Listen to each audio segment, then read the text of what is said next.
So ನಿಮ್ಮ ಒಂದು ಈ ಅನುಭವದಲ್ಲಿ 3 changes that you would like to see in the justice system of India so that India can see a bright future in law. First thing is they must appoint good judges.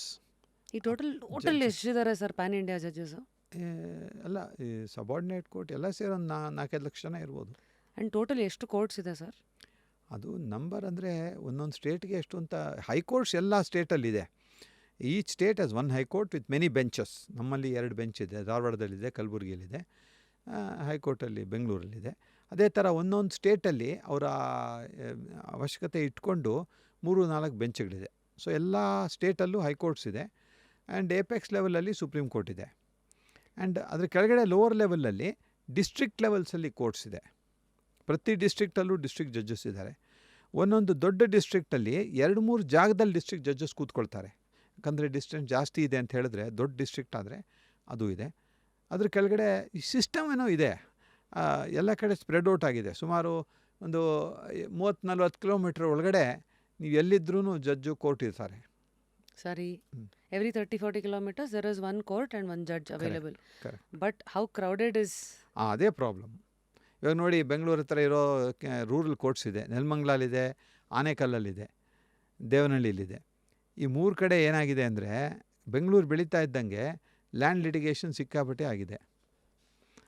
ಅದರಿಂದ ಅಲ್ಲಿರೋ 2 district ಇದು civil judges ಅವ್ರ ಕೋರ್ಟಲ್ಲಿ ತುಂಬ ಕೇಸ್ಗಳು ಬಂದಿದೆ. ದಿನಕ್ಕೆ ಎಷ್ಟು ಕೇಸ್ ನೋಡ್ತಾರೆ ಸರ್ ನಾರ್ಮಲಿ? ಏನಂದರೆ ದಿನಕ್ಕೆ ಒಂದೊಂದು ಕೋರ್ಟಲ್ಲಿ 100 ಕೇಸ್ ಇರುತ್ತೆ. ಇವ್ರು ನೋಡೋದು 100 ಕೇಸ್ ಕರೀತಾರೆ. ಕರೆದು ಎಷ್ಟು ಕೇಸ್ ನಡೆಸ್ತಾರೆ ಅಂತ ನೋಡಬೇಕು. ಹಾಗಾಗಿದೆ. ದಿನಕ್ಕೆ 100. ಹೈಕೋರ್ಟಲ್ಲಿ ಒಬ್ಬೊಬ್ಬರು ಕೋರ್ಟ್ ಮುಂದೆ 200 ಕೇಸ್ ಇರುತ್ತೆ. ಏನಾಗುತ್ತೆ? ಏನೂ ಸರಿಯಾಗಿ ನೋಡೋಕ್ಕಾಗಲ್ಲ, ಅಷ್ಟೇ ಆಗೋದು. ಸುಮ್ಮನೆ ಲಿಸ್ಟ್ ಆಗುತ್ತೆ, ಹೋಗುತ್ತೆ. ಸೊ ಈ solution is get more number of judges or reduce the number of cases, which is definitely not reduce litigation. ಗೌರ್ಮೆಂಟ್ನವ್ರು ಮಾಡ್ಬೋದು. ಗೌರ್ಮೆಂಟ್ನವ್ರು ಇತ್ಯರ್ಥ ಮಾಡಿ, ಗೌರ್ಮೆಂಟ್ನವ್ರು ಕಡ್ಡಾಯವಾಗಿ ಹೇಳಬೇಕು, ಆಫೀಸರು ಇತ್ಯರ್ಥ ಮಾಡದೆ ಹೋದರೆ ಅವನ ಮೇಲೆ ನಾವು ಆ್ಯಕ್ಷನ್ ತೊಗೊಳ್ತೀವಿ, ಕ್ರಮ ತೊಗೊಳ್ತೀವಿ ಅಂತ ಹೇಳಬೇಕು. ಹಂಗೆ ಮಾಡಿದ್ರೆ ಆಗುತ್ತೆ. So yes, I think you are talking about changes that you would want to see. ಒಂದನೇದು number of judges, good judges should be appointed. Good judges ಅಂದರೆ ಏನು? ಇವಾಗ ಏನಾಗಿದೆ, ಜಡ್ಜಸ್ ಸಂಬಳ ಈ ಸಮಾಜದಲ್ಲಿರೋದಕ್ಕಿಂತ ಸ್ವಲ್ಪ ಕಡಿಮೆನೇ ಇದೆ. ಸೊ ಯಾರು ಸರಿಯಾಗಿ ಒಂದು ದುಡಿತಾ ಇರೋರು ಲಾಯರ್ಗಳು ಜಡ್ಜ್ ಆಗೋಕ್ಕೆ ಸ್ವಲ್ಪ ಹಿಂದೇಟಾಗ್ತಾರೆ. ಏನು ಸರ್ ಸಂಬಳ? ಯಾಕೆಂದರೆ ಜಡ್ಜ್ ಸಂಬಳ ಹೈಕೋರ್ಟಲ್ಲ 2 ಲಕ್ಷ ರೂಪಾಯಿ ಬರ್ಬೋದು ತಿಂಗಳಿಗೆ, ಪ್ಲಸ್ ಮನೆಗಿನೇ.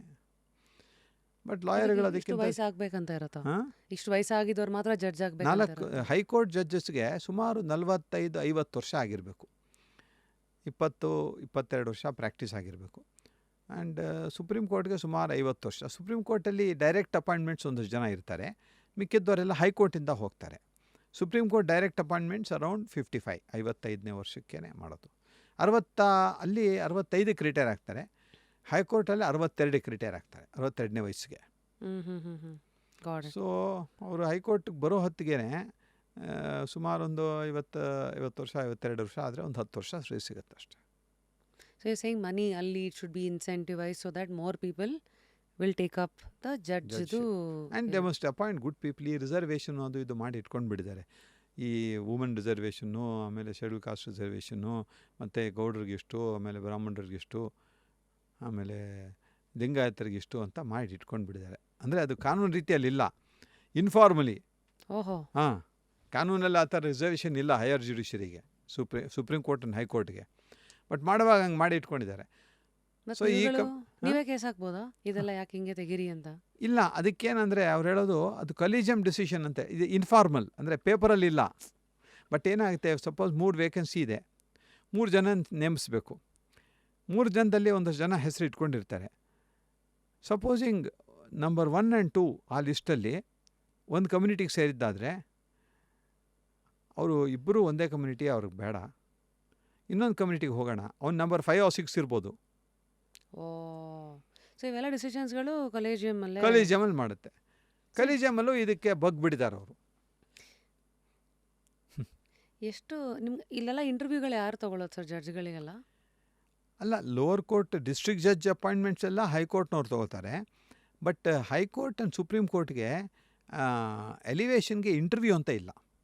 ಹಂಗೆ ಡೈರೆಕ್ಟು. ಅವರು ಸಿ ವಿಗೆ ನೋಡಿರ್ತಾರೆ, ಯಾಕಂದರೆ ಆ ಕೋರ್ಟಲ್ಲಿ ಪ್ರಾಕ್ಟೀಸ್ ಮಾಡೋರೇ ಅಲ್ವಾ. ಅದೆಲ್ಲ ನೋಡಿಕೊಂಡು ಏನು ಎತ್ತ ಅಂತ ಹಿನ್ನೆಲೆಯಲ್ಲಿ ತೊಗೊಂಡಿರ್ತಾರೆ. ತೊಗೊಂಡು ಅವರ ಅನುಮತಿ ತೊಗೊಳ್ತಾರೆ, ನೀವು ಒಪ್ತೀರಾ ಜಡ್ಜ್ ಆಗೋಕ್ಕೆ ಅಂತ. ಅವರು ಒಪ್ಪಿದ್ರೆ ಆಮೇಲೆ ಮುಂದುವರಿಸ್ತಾರೆ. ಸೊ ತಾವು ಆ ಒಂದು ಸ್ಥಾನಕ್ಕೆ ಹೋಗೋಕ್ಕೆ ಇಷ್ಟಪಟ್ಟಿಲ್ಲ, ಯಾಕೆ?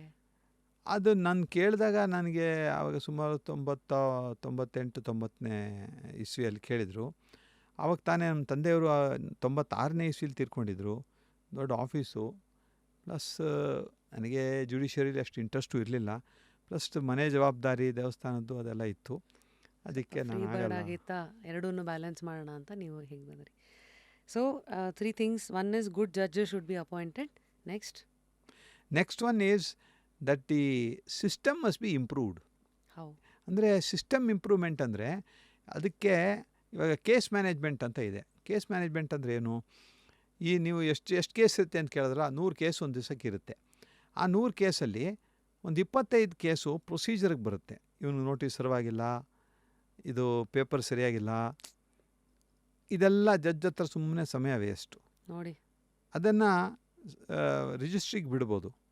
ಬಿಟ್ಟರೆ ಕೋರ್ಟ್ ಮುಂದೆ ಯಾವ ಕೇಸ್ ಬರಬೇಕು ಅಂದರೆ ಇವತ್ತು ನಡೆಯೋವಂಥ ಕೇಸ್ ಬರಬೇಕು. ಇದು ಯಾರು ಸರ್ ಇವಾಗ ಇದನ್ನು ಟೈಟ್ ಯಾರೂ ಇಲ್ಲ, ಅದೇ ಪ್ರಾಬ್ಲಮ್ಮು. ಚೀಫ್ ಜಸ್ಟಿಸ್ಸು ಬರೀ ಜಡ್ಜ್ ಅವರು, ಅವ್ರಿಗೆ ಇದು ಅಡ್ಮಿನಿಸ್ಟ್ರೇಷನ್ ಗೊತ್ತಿಲ್ಲ. ಕೋರ್ಟ್ ಅಡ್ಮಿನಿಸ್ಟ್ರೇಷನ್ಗೆ ಒಂದು ಮ್ಯಾನೇಜ್ಮೆಂಟ್ನವ್ರು ಯಾರೋ ಬರಬೇಕು. ಯಾವತ್ತಾದರೂ ಇದು ಹಾಸ್ಯ ಅನಿಸ್ಬೋದು, ಇಂಡಿಯನ್ ಕೋರ್ಟ್ ಸಿಸ್ಟಮನ್ನು ಪ್ರೈವೇಟೈಸ್ ಮಾಡಿಬಿಟ್ರೆ, ಪ್ರೈವೇಟೈಸ್ ಕಷ್ಟ ಆಗುತ್ತೆ. ಯಾಕಂದರೆ ಪ್ರೈವೇಟೈಸ್ ಮಾಡಿದ್ರೆ ಅಥವಾ ಈ ವ್ಯವಸ್ಥೆ ಮ್ಯಾನೇಜ್ಮೆಂಟ್ ಮ್ಯಾನೇಜ್ಮೆಂಟ್ ಮಾಡ್ಬೋದು. ಮ್ಯಾನೇಜ್ಮೆಂಟ್ ಪ್ರೈವೇಟೈಸ್ ಅಲ್ಲ, ಅವರೇ ಮಾಡ್ಕೋಬೋದು.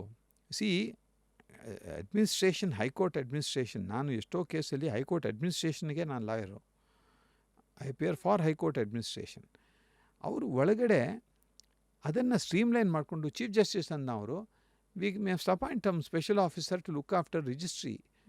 ಯಾವ ಜಡ್ಜ್ ಮುಂದೆ ಯಾವ ಕೇಸ್ ಹಾಕಬೇಕು, ಎಷ್ಟು ಕೇಸ್ ತೀರ್ಮಾನ ಮಾಡ್ತಾ ಇದ್ದಾರೆ. ಒಂದೊಂದು ಕೋರ್ಟಲ್ಲಿ 250 ಕೇಸ್ ಇರುತ್ತೆ, ಇನ್ನೊಂದು ಕೋರ್ಟಲ್ಲಿ 25 ಕೇಸ್ ಇರುತ್ತೆ. Divide the load. ಆ ಥರದ್ದು ಮ್ಯಾನೇಜ್ಮೆಂಟ್ ಸ್ಟೈಲ್ ಚೇಂಜ್ ಮಾಡಬೇಕು. ಸರಿ, system should be improved in terms of management.